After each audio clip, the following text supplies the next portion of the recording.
Every member of a cult led by a mysterious man winds up violently killed. Doggett and Skinner hunt the leader down as their only suspect. Word has spread about his power to enter people's dreams. Could that have something to do with his cultists' deaths? This is not happening. This is not happening. I think so. Sounds like it could be. I don't know, Andrew. Is that evidence enough? Should we skip this episode? Yeah, I think so. I think we're done with this episode. Move on. We answered the question, ladies and gentlemen. That's right. The truth is, there is no explaining this episode. So I think you like this one. I do. I'm not going to hide that fact. I think this is a really fun episode for me. I'm intrigued to see what you think about it, Andrew. Well, Mike, I'm going to give you a skill testing question. What do you think I think about this episode? Have we gotten to the point like the season 7 Scully where she's able to predict Mulder's lead up, with the slideshow and what the facts of the case are? Have we already got to the point where you can now assume what I'm going to think about an episode? Well, I mean, I feel like I've been there. You've got a problem with just about everything. So it's a safe bet. That is not true. I don't have a problem with anything Vince Gilligan writes. Oh, well, that's true. Yeah. I don't know. As the microphone of Michael just destructs before our eyes. It's fucking terrible, man. I don't understand it. Are you holding it with your hand to keep it from falling? No. Oh, okay. Not this time, anyway. Okay, that would be a hell of a recording session where it's like holding the thing steady the whole session. Yeah. Anyway, to my point. What do I think of this episode, Mike? I think you will definitely have some questions about powers and what the point is for certain things, but I can't really get too far into it without. No, not without giving it all away. Am I close? Oh yeah, you're pretty damn close. All right, Andrew. But worth noting though, it's written by Frank Spotnitz, and I don't think he's written very many episodes. Is that true? He has a couple. He actually has another one in this season, at least. Medusa, I believe, is his. Okay. And yeah, I mean, he appears here and there. I think Field Trip he did. He did a ton. Oh, no, he did. He was a story editor for lots of season 3. He edited a bunch of season 3 episodes. By himself, though. I think he's only got a handful, but I could be wrong about that. He wrote Our Town. Chico Chicken. And he wrote Endgame. Those were good times, man. Yeah, so, I mean, and he did co-produce / write a bunch of stuff. I mean, that's, with Vince Gilligan, John Chabon, the Gilnitz crowd there. But no, as him being just a writer on his own, not so many. No. Like I think Field Trip, this episode, Medusa coming up. I'd have to look, but those are the ones I know offhand right now. So there are definitely some tropes that I will call out during our review that are squarely attributable to Frank Spotnitz. Okay. And did you... I'm intrigued. I think I'm interested to hear your opinion, although I might just turn the recording off if it gets too obnoxious. Mid-episode. Folks, there was a problem with Andrew's recording, so you'll just be hearing my side from now on. Directed by Tony Warmby. However you say his last name. I think he's a one-off. I don't think he comes much. back to do a lot. But they're doing that these days in season 8 just because I think they're stretched pretty thin. Oh, no, he's done a couple. He does Badla and Dead Alive and 3 Words and 5 more in season 9. Okay, so he becomes a go-to guy for the X-Files. But this is where Tony Warmby comes in. I think this was cutting his teeth, and this is a good one for directing, I would say. He also directed episodes of Coronation Street. Coronation Street. The infamous long-running British soap opera. Jag, Providence, Without a Trace, Supernatural, and Bones. So definitely, as he leaves Coronation Street, he directs stuff that is more appropriate to the X-Files. Yeah. All right, Andrew. Yeah. We've discussed opening feelings on the episode. At least you did. So if final thoughts is an official segment for the end of the episode, will we now introduce a new opening segment called Opening Feelings? Yes, opening feelings and don't give it away. And don't give it away. Okay, fair. All right, Andrew. It's nighttime. A man sleeps in the driver's seat of his car. Someone pounds on his window, jolting him awake. But he knows the man. Damn, Jim, you fall asleep? He asks. The two are on a stakeout, and Jim has no explanation for what's going on at the house. His partner informs him the front door is wide open. They better check it. Mark Snow's cicada-esque stamp on this episode flicks on as the two agents approach the dark two-story house. They draw their weapon in caution and make entry. It looks empty aside from the bloody footprints leading in. Above the door is the painting of a single blue eye. As they check the house, Jim comes across a room littered with cots, all occupied by dead people. Blood is smeared everywhere. Oddly, though, the method of death is a single cleave wound to their foreheads. How could this be? He calls his partner Stedman over to witness it. A noise. Stedman goes to investigate. In the shadows behind him appears a man with an axe. Two shots ring out and Jim rushes to his partner's aid, now lying motionless.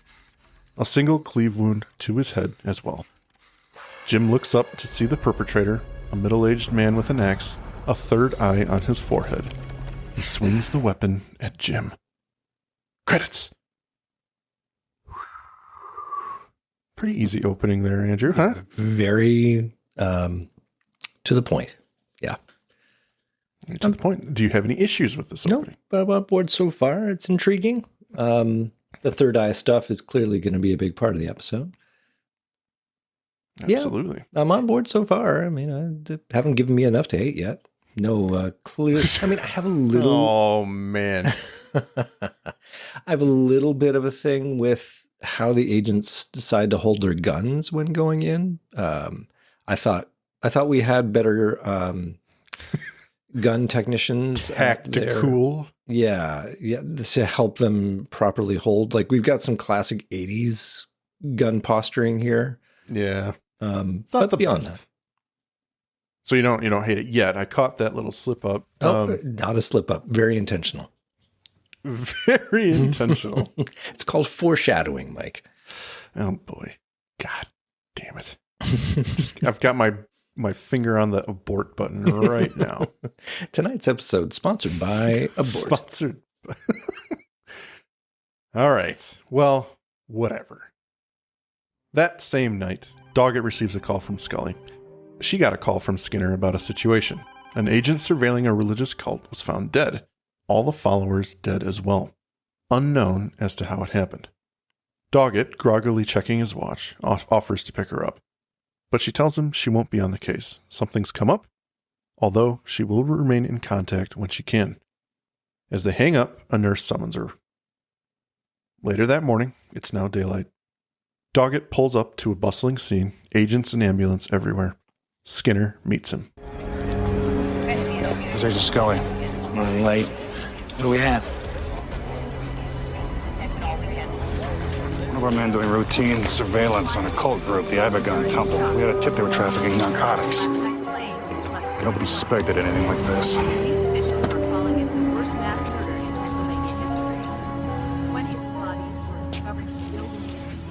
Agent James leads. 6-year veteran of the Bureau, father of 2. Patrol cop found him. Car was locked from the inside. Nobody saw or heard anything? This couldn't have happened here. Blood splatter on the seat says it did. It's too narrow. There's no room to swing the weapon.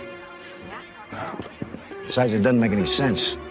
Gun's still holstered, the key's in the ignition. Even if you fell asleep.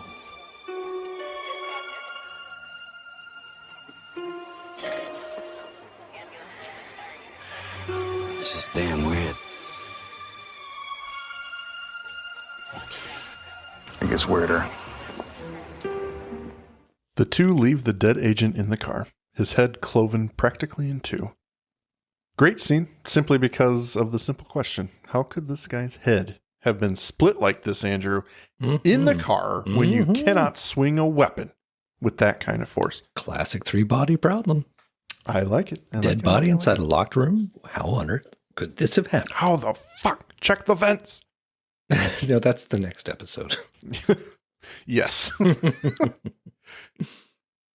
They see the rooms in the house with the cult members all on their cots. The only person missing is their leader, Anthony Tippett, a convicted murderer who claims to have found God. But they didn't think they were dealing with an apocalyptic cult. Obvious connections are made here to Jonestown and Heaven's Gate as Doggett sees a single eye, a piece of artwork scratched into a wooden dresser. Doggett doesn't care how devoted they were. No one would just lie here and let someone cleave their heads, let alone 40 people. They proceed to run tox screens on everyone, including the man in his car. Another agent comes in. This is the agent from Within and Without, Andrew. I noticed him. Yeah, they brought him back. He's going to get his own show. He's got his own show. They can't get a hold of Stedman. Does he have a name? He does. God damn it. I don't know. Fuck it. I gave up on that. It would be under co-stars. No, we have James Lead and Angus Stedman. Oh, wait. It could be Kevin McClatchy as Agent James Lead. Leads? I think it might be Leeds. Wait, hold on. We're checking. No, that's I don't know who this guy is. It's Crane, I think. Kirk B.R. Wooler. Wow, you went deep. Yeah, that's Crane. Kirk B.R. Wooler. Oh, apparently he also played Jesus or something on the IMDb. I see a crucifix and a man with a crown of thorns. There's a role. He's not just co-starring, he's guest starring. That's a higher line. He got more for this episode. So good on you, Kirk B.R. Wooler. Good on you. Well, he comes in, B.R. Wooler comes in, and he says they can't get a hold of Stedman. And this piques Doggett's curiosity because he's a friend. Angus Stedman, Leeds' partner. He's not answering phone or cell, and Doggett asks if they've checked his condo. But it appears they didn't even know he had one. Cut to them knocking on his door, Andrew. They call to Stedman and get silence in response. The door is, of course, locked, so they kick it in, guns drawn. All three of them enter. Skinner approaches the bedroom to find Stedman in his bed, skull split like the others. I think it's worth noting, it's not just locked. Okay, here I am giving some props to the episode. So just pay careful attention to the praise that I decide to heap when I heap it. So they get the landlord to unlock it, which is nice. But then when they open the door, it's chained. Like there's the privacy chain to it, or security chain. I don't know what you call that thing. But importantly, that is the signal that it could not just be that he locked the door and left. There is somebody in there, because you can't do that, from the outside of the door. You have to be inside. So they're really paying attention to this whole impossible death situation. Like, I wouldn't be surprised if they went on to explain how the doors and windows are all barred. It's impossible to get in here and do the killing. But they don't need to in this case. I think they've made that point perfectly clear. It's good stuff because you keep that question in mind throughout the whole episode, because things are a little bit different, not always explained. So that's so true. We cut now to a video on a screen. Tippett speaks to the camera and his congregation. The body is but clay, a shell made by God to hold the twin aspects of the Holy Spirit, light and dark. If we have the courage to look into the darkness, we see into God. Skinner stops the tape and addresses an assembled room of agents and superiors. He served time for bludgeoning his wife. After release, he became a minister, claiming a higher state of being could be reached via Negativa, the path of darkness, a place closer to God. He believed hallucinogenic drugs could help him achieve this goal, specifically the compounds from a specific tree bark, the iboga. No trace of the drug has yet been found in any victim. Kirsch is pissed. Doggett indicates that Tippett, while paranoid, had no indication of taking his life or the lives of his parishioners. Kirsch angrily asks if their one and only suspect is now being cleared by Doggett. His agent explains, whoever did it didn't leave a trace. No prints, forensics, the sedan, condo, everything, all locked from the inside. But Kirsch doesn't buy it. That's impossible. Skinner here chimes in with the X-Files approach. Unless Tippett succeeded. Doggett shoots him a look, and Kirsch is less than enthused as well. He spits out the words assuming Scully is behind the story, but Doggett intervenes. She has yet to come to a conclusion. But Kirsch isn't hearing any conclusions. If Tippett has reached a higher plane, why are 22 people and 2 FBI agents dead? Out in the hall, Doggett confronts Skinner about his wild theory. The whole story doesn't make sense. Doggett enters an elevator. Tippett's on the run. We find him, we might get some answers. And he leaves Skinner behind. Thoughts? Well, I do like it so far. And you can't go wrong with Doggett and his no-nonsense, straightforward approach. It's like there is one way to get the answer to this, and that is literally just catch the guy. Because you can throw as much conjecture as you want. There is a guy who knows, and it's the guy we need. So what are we even talking about this for? I do like that a lot. I'm not in love with, well, not yet. Later on, I'm going to be a little bit more ticked at Skinner for adopting a new role for him. But this is the beginning of it, where he's like, unless he managed to do what he said, he's poking the bear. Yeah, he's a little bit adopting the believer role, but I'll have more to say about that later. Okay. Well, that night on the streets of Pittsburgh, Tippett heads to a payphone. A homeless man asks for some spare change, and Tippett dismisses him. When the poor man notes the jingles in his pockets, Tippett threatens him by slamming him against the payphone. You don't want to know me. The man leaves, and Tippett calls someone. Cages of rats are strewn about a warehouse. A lone computer on a desk sits next to a phone and an answering machine. A young man listens in. Pick up the phone, Tippett speaks into the machine. You did this. God help you, Andre. The young man, Andre, wipes his eyes and grabs a tray of razor blades. He leans over a mirror and begins cutting his forehead. Creepy scene. Creepy, and I starting to lose me a little bit. Like Uh-oh. Well, even having seen it and thinking forward to what everything is trying to do, I don't understand why he's doing this. Okay. All right. It is literally, in this case, is just a matter of they don't give us enough. This is the thing that bothers me in other episodes too, where they just don't give us enough to draw our own conclusions. And, much less the characters in the show, like they don't get even a little bit to solve the mystery. But, we get to see the things that the leads do not. And with that, we should be able to put the pieces together and go, oh, I get why he's doing the thing. And oh, I see. We don't get that this episode. Well, you don't think it's a little bit paranoia? And I'm just asking, you're not able to dismiss that act as he's just trying shit to see what he can do to protect himself? Or you think that there's actually something that's protecting him? Because obviously... No, I would buy your explanation that he's just paranoid, and this is his paranoia given action. I would go with that, except that he is clearly a scientist of some kind. Like, if you showed him as a bit more unreliable as a narrator, then I would be okay with this. But well, it's not like he's standing there with a lab coat at the fucking CDC, Andrew. He is working in a warehouse full of rats in cages. It's true. Cooking up drugs. It's there's nothing good about his which character. He clearly partakes. Yes. I would think, and this is me thinking, please, gee, Andrew, can you please give this episode some leeway and say, man, this guy's on drugs. Perhaps he's not in his right state of mind.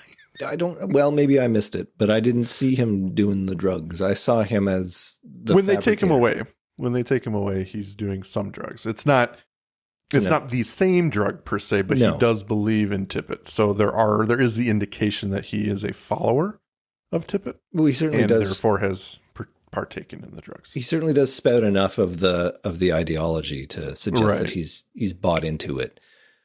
So I'm with you there. Okay. Yeah, just the slice of the forehead, it struck me as creepy for the sake of creepy. Okay, fair enough. Well, Skinner brings Doggett the coroner's report. The wound patterns, however, don't match make or manufacture of axes. Doggett hands Skinner some information of his own. An article about a ceremonial axe used to cleave the skulls of unbelievers. Is that a word? Unbelievers? Should be heretic. Okay, fair enough. I think it was an ad lib that they just went with. Oh, well, it's a Doggett thing, though. I would buy it that he'd say that. Fair enough. Mm-hmm. Required reading for Tippett's followers, this is. But the axe is on permanent museum display. So, another dead end. Mm-hmm. Doggett runs his hands through his hair, frustrated. I'm a good investigator, but you know I'm not the one who should be running this. Skinner stops him. Agent Scully can't be here. She's fine, but she's taking personal time. Doggett can't believe it. 22 people dead, and she's taking personal time? As he reaches for the phone, Skinner grabs it from him. You're not listening to me? Do your best without her. Back on the streets, the homeless man is bundled up in a blanket next to a building. Someone walks up, but we don't see his face. The poor man reaches out his hand before he even sees the man and asks for more spare change. When his eyes move up, he sees the man that threatened him earlier, only this time he's different. Paler, red around his eyes, and a third eye on his forehead. The man staggers to his feet in fear and begins to run, but the concrete beneath him turns soft. Slowly he sinks, stammering, uttering short screams. The wetness consumes him down to his neck. Tippett's shadow, I'll call it, pulls out the axe and cleaves his skull in two. Wow. I like the scene, although there is a wide shot that takes me out of it. Because you can tell it is a manufactured vat that they put him in. Yeah. It's very, very annoying. I don't like it. If it was a bit tighter, it would have made sense. I think we're not meant to see that in the moment. Yeah. But it does look pretty obvious that it's not the sidewalk. But yeah, like we just happen to have this okay, pit whatever. Here. Yeah. I dig it. I was desperate that when they came back from commercial, they'd have the guy buried in concrete with his head split open and a wonderful crime scene montage. But of course, it's all in his head. How do you think this happened? I quit. Dude walked into this concrete experiment that the city was running. They come up to the scene and there's yellow cones everywhere. Yeah. The caution tape was there. They literally outlined his body over the concrete. This is where we think he is. They've got the jackhammer crew in the background digging his body out. Oh. That would have been so good. God, we need to do a spoof version of the X-Files. Just go through every episode. Yeah. And write jokes to it. I could do that. We could do that, Andrew, and I think we'd be very successful. 100%. I mean, we'd want to pick and choose the right episodes for that, but right. Obviously all the favorites. Yeah. I need to shout out the love letter to payphones and answering machines. I mean, at the time, of course, it's just de facto. That's what you had. But 30 years later, we're looking back at this, and they're such crucial plot elements, right? Right. Leaving messages on phones, the narration in the background of the answer machine. You don't have that today because you can't really monitor messages as they're being left live.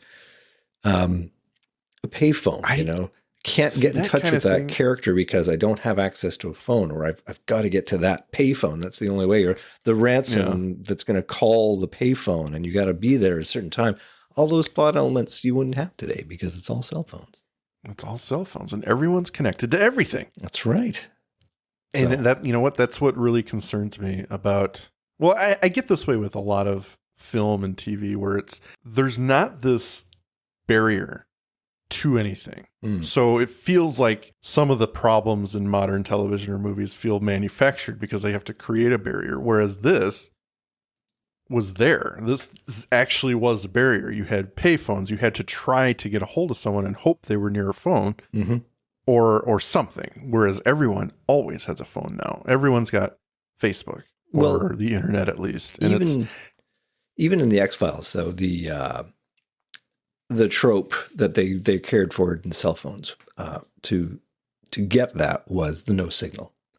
Mm-hmm. Right. You can't use your phone in this instance because you don't have signal. So they would craft a plot that way to artificially separate characters. But no, I mean, in this, and even in the next episode, and I think a couple more in season 8, they're going to go into that well of using phones and answering machines as legit plot hooks. Yeah, absolutely. Mm-hmm. Well, we go now to Doggett's apartment. A knock at the door. He answers it to find Skinner. He's got a break. A homeless man killed this evening. Great news, Andrew. That's a break. Let's cheer. He died so that we could advance the case. It's a sacrifice I'm willing to make. Absolutely. Thank God. Well, he hands Doggett a photo of the man dead on the sidewalk against a brick building, not sunken into concrete. A single wound to his head. Any witnesses? The man fitting Tippett's description was ID'd using a payphone earlier in the night. So we got something. No, there's no concrete evidence against him. There's no fingerprints, no hair and fiber. You got the guy at the scene. There's nothing to link him to the murder itself, Agent Doggett. Oh, I'm supposed to believe this guy doped his way into another plane of reality. That his spirit is going around killing people. All right, just suppose. Suppose that this drug finally did what Tippett said it would. That his spirit could be in one place, while his body was in another. Then tell me why he's doing it. If he's looking for God, why is he killing people? Just because I'm assigned to the X-Files, you want me to think like Scully and Mulder would. You got the wrong guy. I need facts, not wild ideas. All right. But consider this one. I had Pittsburgh PD check log on that payphone. 10:12 p.m. A call was placed to one Andre Bormanis.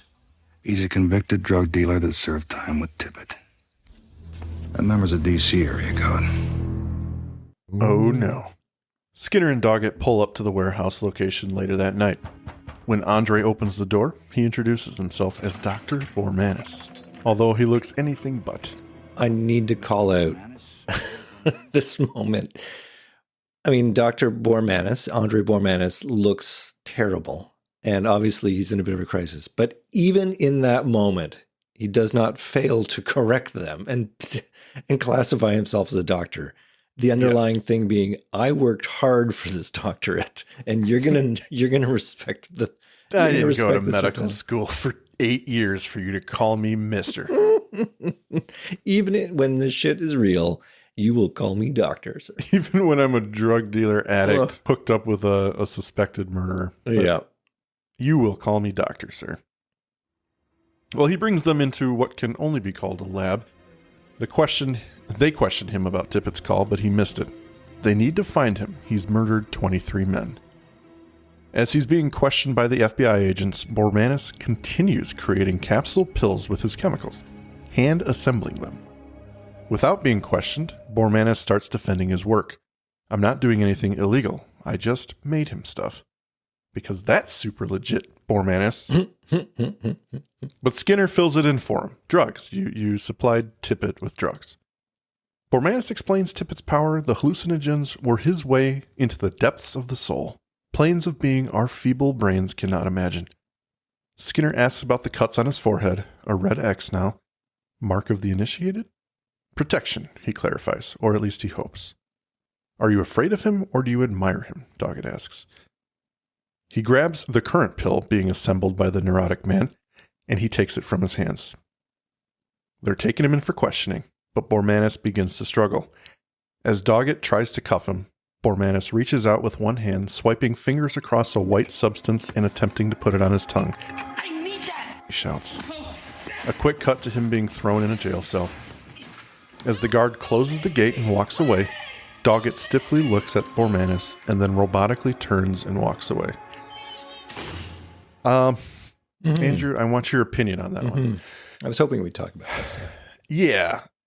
Not 100% sure what that's about. I don't know if they told him to act weird in this scene, or if it just turned out that way, which I don't think is the case. But in any other episode, we would be under the impression that a shapeshifter is posing as Doggett, right? He's the T-1000 in this moment. Yeah. Right. But well, what do you think? There's no indication that... Okay, here's my issue with that, is if it's legitimate and he's supposed to be something else, then there's no indication that Tippett has the ability to, A, know where Bormanis is, or that Bormanis is dreaming yet, because we find out that that is what's going on.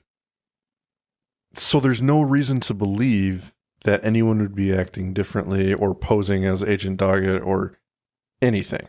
So I'm not sure what that means. Okay. If anything. Well, I think you were coming around to my point that there's not enough there for us to draw any real conclusions. I'm okay with it so far. Like, as much as I foreshadowed my issues with the show, right now it's okay. It's starting to drop off a little bit for me, but so far I'm not, just rolling my eyes. My take on it is, and I think it's pretty cunning, that Skinner drops in on Doggett at 4:07 a.m. Like they show us the legend that it's late night, and he's still awake running this case.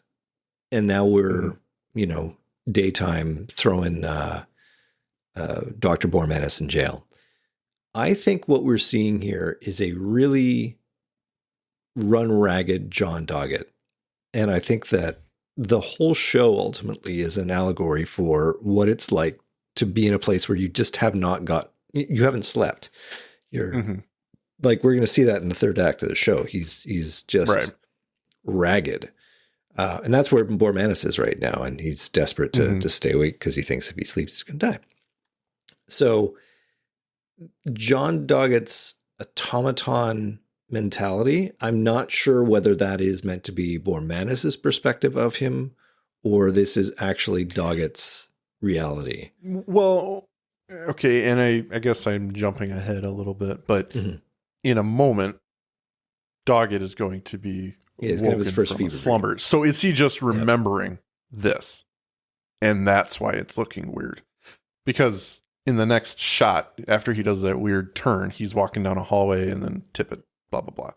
Yeah, I think it's beginning of his dream. Like, this is him. It has to be. Yeah. Yeah. So that's kind of where I land with that. But in the moment, and even watching it again, it's like, what is he doing? And what does this mean? But whatever. Yeah. He starts walking down the halls of the police station. It's dark and begins seeing bloody footprints on the ground. He looks up to see Tippett, floating, cross-legged, barefoot, hands in signs of meditation. The man looks at him with his 3 eyes. Confused, he looks down. The bloody footprints are now coming from Doggett's shoes. He looks at Tippett once more, then back down at his hands. Now he's holding something. Scully's decapitated head. Shocked, he drops it. Skinner wakes him. Agent Doggett. He apparently fell asleep. Skinner hands him a cell phone. It's Scully on the line. She thanks him for covering for her earlier. It's easy to be discreet, though, when you don't know what's going on, he quips. She encourages him to rest. She asks Skinner to contact some of his friends, and they could be of some help. Mulder's friends. You're a good agent, Doggett. Trust your instincts. As the call ends, Skinner comes over. Lab tests show Bormanis was cooking up a super amphetamine. Doggett surmises he wants it for himself. He doesn't want to go to sleep, and he heads off for Bormanis' cell. In the cell, Bormanis lies in his cot and hears a little squeaking as if from his rats. Skittering begins to fill his ears. He gets up and looks around. As he does, Tippett appears behind the bars staring at him. Then he's gone. Dozens of rats then crawl into the cell and attack Bormanis. He falls to the ground screaming, and the vermin cover his body. The agents arrive to his cell. Quiet. Bormanis is sleeping in his cot, facing the wall. They approach calmly, and it's slowly revealed that his face is full of open wounds.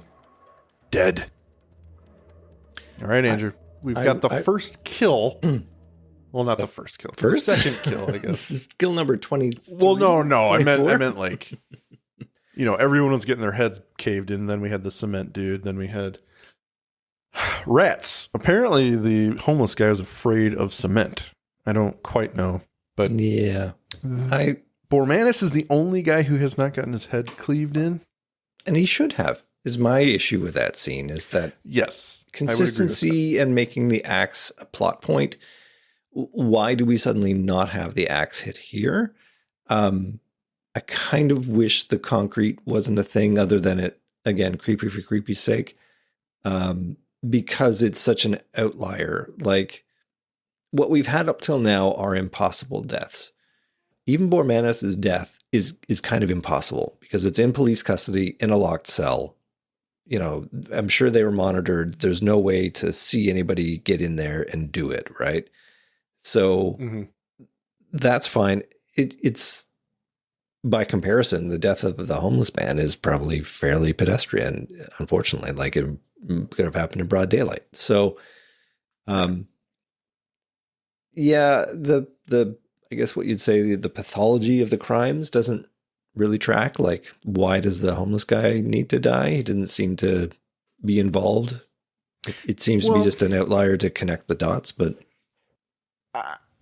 And I think we'll probably go through this in final thoughts, but by the end of the episode, you're kind of left to believe that the fact that Tippett took this drug and opened the gate, if you will, was essentially unleashing something, a force within him that anyone who comes into contact with him is susceptible to it attacking. That's kind of where I end. If they fall asleep, they're gonna die ultimately. But essentially, yeah, there was something in him that is so powerful that anyone, even the homeless man who had 15 seconds of interaction with Tippett, he's now a victim or possible victim because that's enough for the spirit or shadow to attach to him. I don't know. That's kind of where I go with it, which is, whatever. Yeah, no, I agree. That's what they're trying to do. Talk more about the dynamics of that later, I think. But okay. Well, down in Mulder's office, Andrew, Doggett walks into the hall, but before he opens the door, he hears men talking in the office. Byers and Frohickey are arguing about whether or not Frohickey should be viewing the files, but it's okay because they've solved half of them. He slowly enters and continues listening, but they soon notice his presence. Introductions are made. They've reviewed the case and have some thoughts, one of which Langley offers, you're in way over your head. What help can you give me? Hit the lights. You familiar with this image? In the Renaissance, it represented an all-seeing God. That's why our founding fathers put it on the dollar bill. We believe its meaning here relates to Eastern religion, a belief in the third eye, or what the Hindus call the Sahasrara. The third eye. We all have a third eye. If we could open it, we'd see a new reality, one closer to God. At least that's what Kesey told me on the bus back in '64. You were not on the bus with Kesey in '64. Yeah, I got the pictures to prove it, my long-haired friend. Before or after you party with the Stones at Altamont? Oh, don't be a boob. Ultimate was in the '70s. Whatever. I see where you guys are going with this. Tippett believes he opened his third eye. Yes, exactly. The placement of the wounds on his victims could suggest he's trying to destroy theirs. Yeah, that could be. But if he's moved closer to God, why kill him? And how? We don't know why. But we might tell you how. You've heard of MK Ultra. The CIA mind control project started in the 50s. They gave LSD to a bunch of people to see what would happen. Didn't bother telling them first. They understood the power of hallucinogens to harness the mind. Tippett was the one on hallucinogens, not his victims. The CIA invested millions trying to create psychic assassins, failing where Tippett has evidently succeeded. Reaching a drug-induced higher consciousness using his mind as a weapon against his victims. The assassin makes his victims think they're being hit by an axe. Or any number of nightmares. They believe it. It happens. What if Tippett could invade his victims' consciousness in their sleep? And that's why you'd be afraid to fall asleep, right? If you thought your nightmares might come true? You believe that? No. But if Tippett does, he'll need more drugs to keep killing.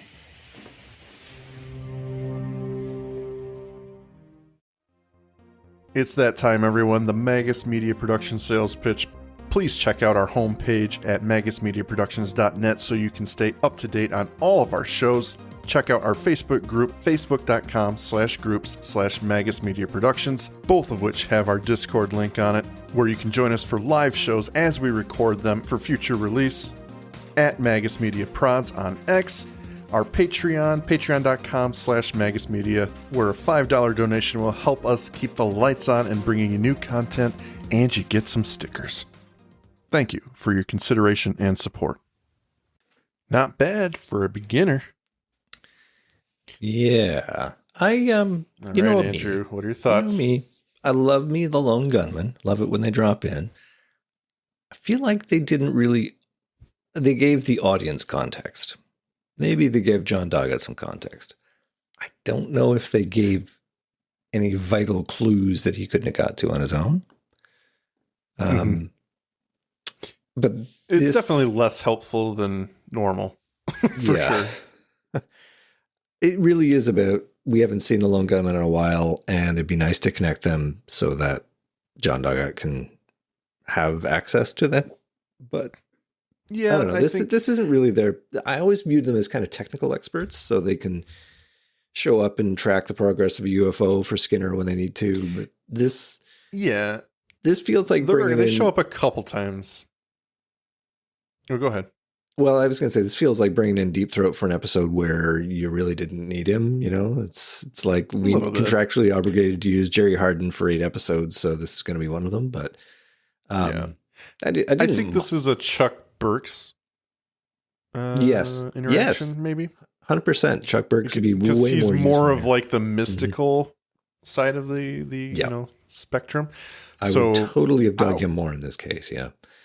Yeah, I do appreciate the gunmen coming out, and they will come out again later this season. But I do agree that I think this is definitely a more of a mysticism class, and I think Chuck Burks has more to do with that. So this feels a little strange, but at the same time, I don't really doubt that they're not smart enough in this. I don't know.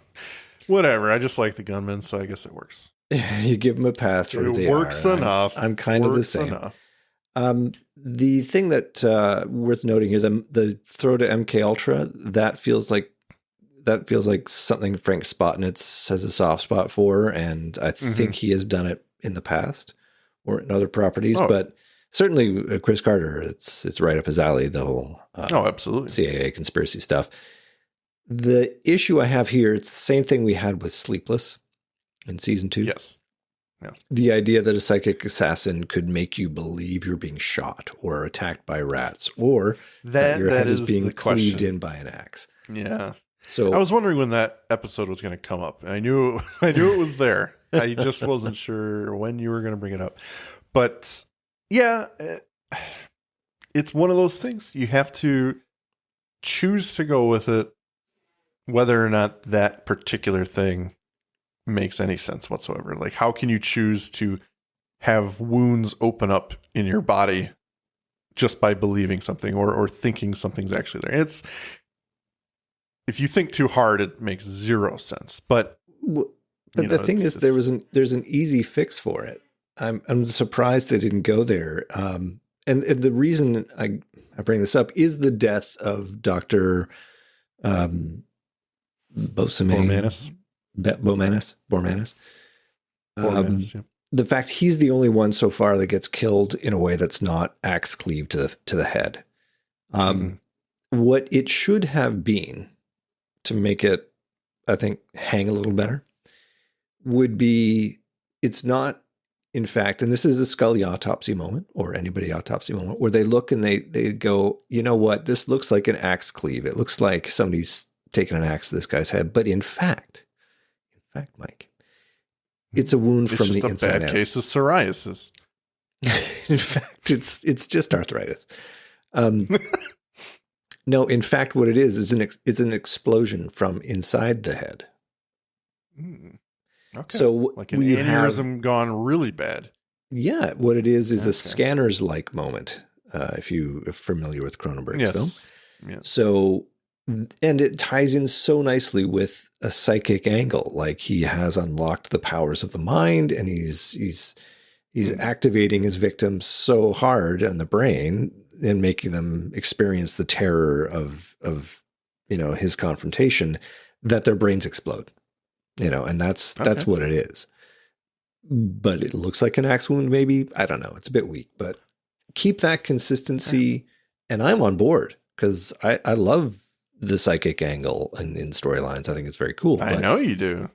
But here it just, is suddenly, now he can make you believe you're being eaten by rats and your body manifests those wounds. The same problem I had in Sleepless, and I have it here. So fair enough. Well, Agents Skinner and Doggett arrive the next day to Bormanis's warehouse. Tippett watches them from inside. As they mill about the lab, now quiet, they realize someone has been there. A trail of rats leads away from them, and then a mechanical whirring sounds in the distance. Someone's here. They both draw their weapons and head into the next room. It's Tippett, standing over a table saw, staring at the spinning blade, imagining the fear we all have whenever we saw some wood. It's about to happen, Andrew. He's sweating. He's tired. I didn't want this to happen. I can't stop it. Looking at Doggett, he understands, he implies. You saw what can happen and what will happen unless I stop it. After the agents take a moment of thought, Tippett slams his head down onto the saw. He screams in agony as the agents begin to pull him off.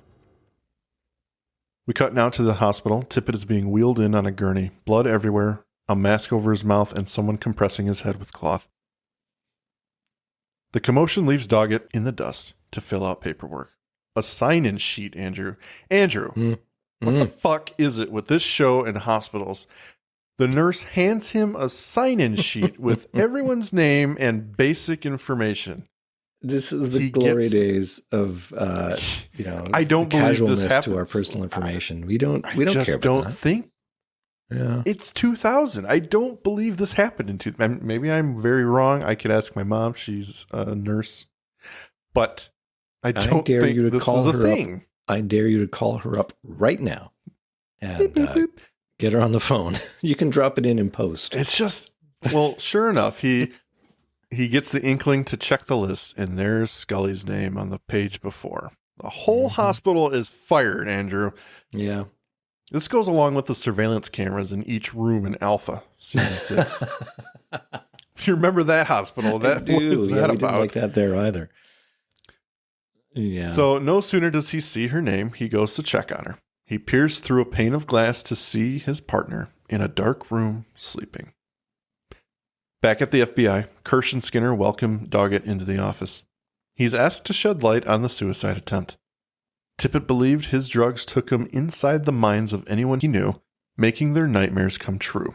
He tried to kill himself to make it stop. With a manly pat on the arm, Andrew, Kirsch congratulates him. Excellent job. But Doggett's lost. It's not over. He's in a coma. How is it not over? Kirsch asks.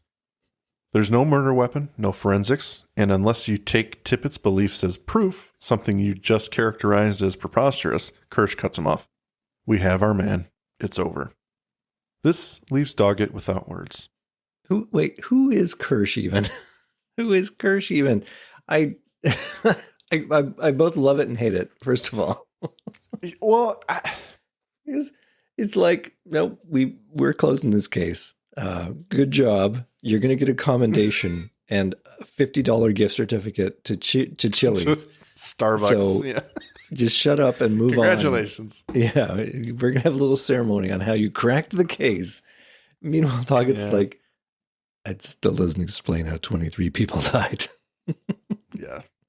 I think, honestly, Kirsch is just happy to have it over. And, he's going to take the easy way out for as long as they have the guy that's tied up in all this, then he's just hoping and praying it's actually over. I don't know. But it's just another notch on his belt. I cannot blame Kirsch for this attitude, but it's just... Oh, it's strange. It's strange. It's very strange, and it's essentially the screenwriter's way out too, right? Like we don't have enough time for him to have issues with this. And I love that they do tip their hat to it by making Doggett. The funny thing is the roles are reversed here. So we would expect John to wipe his hands of this. And be like, look, we're done. This guy was related somehow. And Kirsch is like, no, I need fucking answers.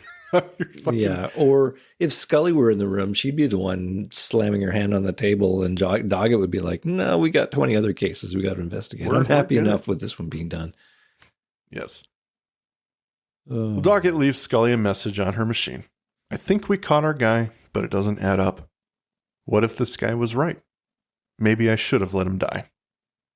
He realizes he's not making much sense and is having a hard time entertaining these thoughts. How could he possibly believe this stuff, Andrew? He hangs up and catches a glimpse of Tippett behind him from a small reflection. Whirling, he sees nothing but an empty apartment. Mark Snow's cicada score haunts his every move. As he turns off the lights and heads up to bed, Tippett's foot enters the frame and he's carrying the axe. Oh no. The next morning, Doggett gets ready for work. As he stands at his dresser mirror and puts on his tie, a third eye suddenly appears on his forehead. Jump to the FBI. Doggett goes in to see Skinner, who is just ending a meeting with another agent. The man congratulates Doggett as he leaves. From his face and how he slowly enters the room, we can see the agent is bothered. Skinner asks him if something's wrong. A worried look comes over John's face. I'm not sure I'm awake. Skinner tries to calm his agent, but last night Doggett dreamt Tippett was in his house with an axe. He thought he woke up this morning. All of the victims must have experienced the same things, Doggett says. Everything seemed real, a dream that ended in their deaths. Skinner reminds him that Tippett is in a coma, but John's still frightened. He knows me now. He can enter in my dreams. Sensing his agent's lack of sleep, he sends Doggett home for rest. As Agent Doggett walks down the halls, he looks around. They're bustling with activity as he gets to an elevator. When he reaches the next floor, the door opens and it's quiet, dark, dead. He steps off the elevator and begins walking down its long hallway. There are echoes of voices all around him. Suddenly, he turns back around. The elevator's gone. Now it's just a long hallway. No end in sight either way he looks. Then he looks to the darkness at his side. Slowly, robotically, completely unnaturally, Andrew. Tippett begins stepping out of the shadows in very deliberate, harsh movements, eyes closed. She's going to die. The words are decipherable, but emit at different tones and don't match Tippett's lips. Doggett responds, I'm not going to let you do that. His speech much the same. Their words fill our ears and their mouths seem to utter something else entirely. Tippett clarifies, though, I'm not going to do it. You are. All three of his eyes open. In the blink of three eyes, Andrew, Doggett is in a lit hallway. In terror, he clutches his face with his hands, slowly bringing them down. The camera curls around him and he walks to a cracked door. He notices blood on his hands. Through the crack, we see darkness and a pulsing deep blue light. Darkness and blue light continue to battle in the scene as Doggett slowly walks into the apartment. We see him at the door, then in the apartment, in the living room. He looks at his hands once more, still bloody. Darkness. The blue light wafts in once more to reveal the ceremonial axe now in his hands. He looks to another door.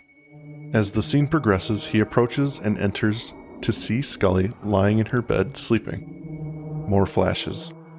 We see Scully sleeping soundly, and the silhouette of an axe crosses the lens of the camera, rising up. Doggett slowly brings it up past his head, eyes terrified. He drops the axe, but not on her. It falls to his side as he still holds on to it. Determined, he begins rotating it, and with all his courage, he turns it on himself and begins swinging it towards his own head, eyes squeezed shut. Agent Doggett. Scully's voice echoes. He awakens in bed, sweat drenching his pillow. She stands over him. He's confused. She tells him his door was unlocked. As we all know, Andrew, that's enough for X-Files characters to just come in, barge in. Door unlocked. I'm going to investigate. Pretty much any police procedural, that's all they need. Probable cause. The door was unlocked. Well, he claims that she saved his life, but all she did was wake him up. Anthony Tippett never regained consciousness. He has died. He asks if she's okay, and she confirms. She's back at work now. Noticing her partner's condition, sweaty, bothered, even fearful, she comments that must have been one hell of a dream. Does Doggett think Tippett succeeded? In my dreams, I saw terrible, violent images, and he admits they scared the crap out of him. But maybe the images didn't come from him. Scully asks him one question. Then where did they come from? It was a bad dream, Agent Doggett, she assures him. But that's all it was. The whispers of unseen people fill our ears once more as we fade to credits. All right, Andrew. I kind of love Skinner telling Doggett to go home and get some rest in response to Doggett saying, I'm not sure I'm awake and I think I can die in my dreams. Maybe that's his mind telling him to stay asleep. Well, so I've lost track of what you're supposed to do anymore in this episode. Do you stay asleep? All right. Do you stay awake? You want my final thoughts? Yes, please. All right. I have a hard time getting my mind around this episode. Normally, I am a sucker for psychic phenomena, but I think that is not really happening in this episode. The implication is that Anthony Tippett, who is played very convincingly by Keith Sharabika, he's able to manifest his ill will into nightmares that kill his victims, a plot we've already explored in Season 2's Sleepless, but with vastly different connotations. Even the appearance of the lone gunman doesn't do much for the plot for me, offering clues the Doggett would probably have gotten to on his own. I agree with your point that Chuck Burke would have been a much better drop-in for this episode. This script is really a plot vehicle for Robert Patrick as Doggett, allowing for some superior character acting from him, but the script makes pretty much no effort to give us any kind of plausible explanation for how the deaths are actually physically possible. Kirsch gives us the voice to the incongruency. The only person who could explain how it's possible is in a coma, so it's easy to pin them on him without explanation so we can close the case and forget about it. Which, performances aside, is kind of how I feel about the episode. Fair enough. Mike, how did you feel about it? Give me the counterpoint, how great episode. It was. I don't know, man. I feel dumb sometimes. I feel, man, Mike, you just must be a yes man. Because you like shit. And Andrew hates shit. So you must be a chowderhead. So I love this episode. I think it's a very, very good contender for season 8. It's up there for best episodes of the series for me, if I'm being honest. Wow. I might just be like heart emoji eyes for Doggett, and he's still new, and it's I'm defending him as a character and his place in the X-Files, but I do think this is a really good outing for him. I think it's a very important episode in the sense that he gets to do the case. Scully's not there. She's not guiding him along. Yes, he's got Skinner, who's the pseudo believer or whatever, who's playing that role, but I do think that Doggett is being thrown in. And as Langley said, you're in over your head. I think that's true. But at the same time, this is something he can really sink his teeth into, and it's affecting him. And I think that's a good thing because he's still new to the X-Files. This is important for him to experience something like this, I guess, to kind of, I mean, it doesn't affect his character moving forward, but I think that's a very cool way for fans of the show who are still maybe unnerved that David's gone to spend some time with Doggett. And at the end of the episode, he's on the verge of believing what's happening. That's a cool place to be. We've been there with Scully. Robert Patrick does a great job there. Don't get me wrong. I have said throughout that I think that this is a script for Robert Patrick as Doggett. He does a great job. especially as the non-believer who is being confronted by some pretty crazy phenomenon. Like, Yeah. the third act, where he is this guy who is ravaged by apparently not having enough sleep or not wanting to fall asleep. It's a character study. Like, it's really, really good. And I do like the cinematography they pull together for the final bit where he oh is my God, the in this pulsing fever light. dream. It feels like Awesome. Twin Peaks. You know, it has that. Dude, I'm actually about to make a reference here to Twin Peaks. Okay, well then don't let me steal your thunder. Go for it. I think you're good, but I think we're going in two different directions here. So what I wanted to comment on was the inhuman movements of Tippett in that hallway scene and John Doggett in that jail cell, but then also the speaking. And I'm sure as a fan, you probably remember Cooper's dream. Oh, the speaking backwards, yeah. Yep. Yeah. It's very much the same idea. And they do something with the voices and they play it backwards. They play it forwards, but they're moving very strangely, the red room or whatever. Mm-hmm. And of course, we have to shout out our callback to Humbug, because that's who's in that episode of Twin Peaks, Michael J. Anderson. Right. Excellent job there. But he's in that scene and he's the one talking and the voice is played backwards and his movements are very robotic. If not, did they shoot that backwards? I don't know what they did, but they did something and it was they might have very, very reminiscent to this. Well, the technique is to do your movements backwards, record it, and then play it backwards. Like reverse it in the edit. So it looks like you're going forward, but the movements are janky and weird and your mouth movements are the same. Mm-hmm. Yeah. Very, very good stuff here. And I appreciated it. It might be a throwback to Twin Peaks or homage. I don't know, but I think you wouldn't be far off by calling it homage. Yeah. Why I like it so much outside of that is that it feels like this is another world we're in. You know, a dream world is, you know, we all know a dream when we're having a dream or when we wake up from a dream. Mm-hmm.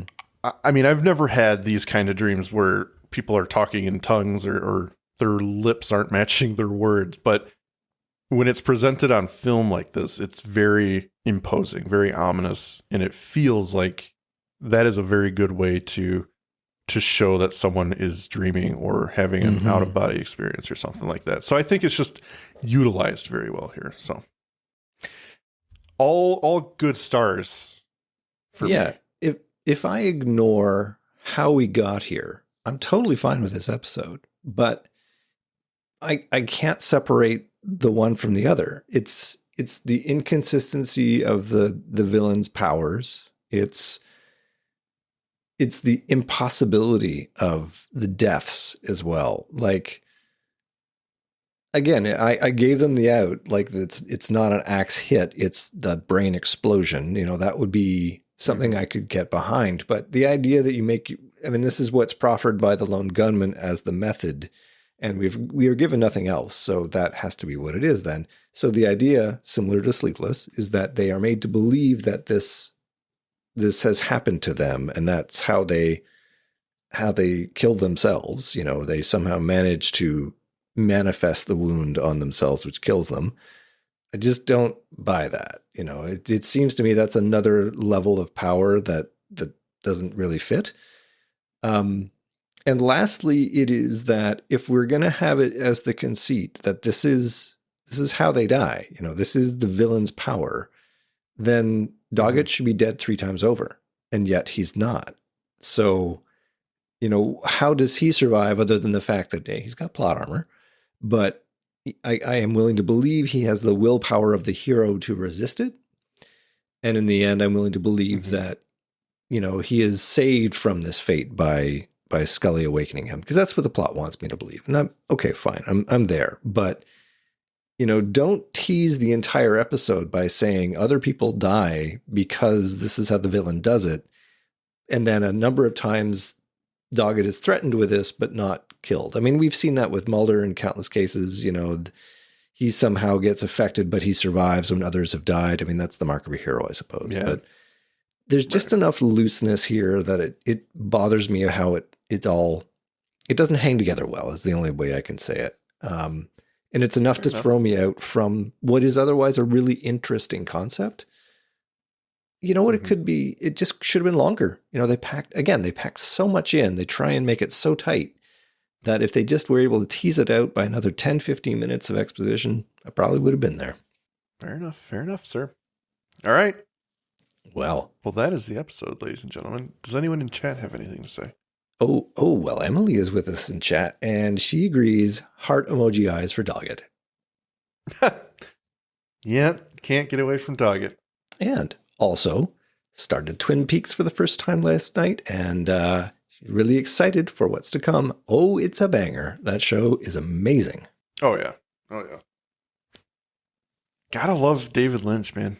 He is a very tough customer for the average film viewer, but if you are artistic and appreciate what he does, I think it is a good time. Oh, Mulholland Drive, one of my favorites. Dune. One of the most ridiculous movies you'll ever see. A slightly different movie for David Lynch, yeah. Yes. All right. Well, Andrew, as we do here, if you would like to say goodbye to these dear listeners, please do so.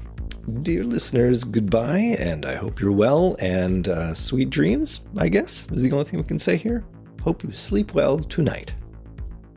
Thank you for listening to today's episode. If you liked what you heard, please rate and review on your podcast app of choice. Andrew and I would be eternally grateful to you fine people for helping us expand and get the word out. Also, we've got a killer group on Facebook.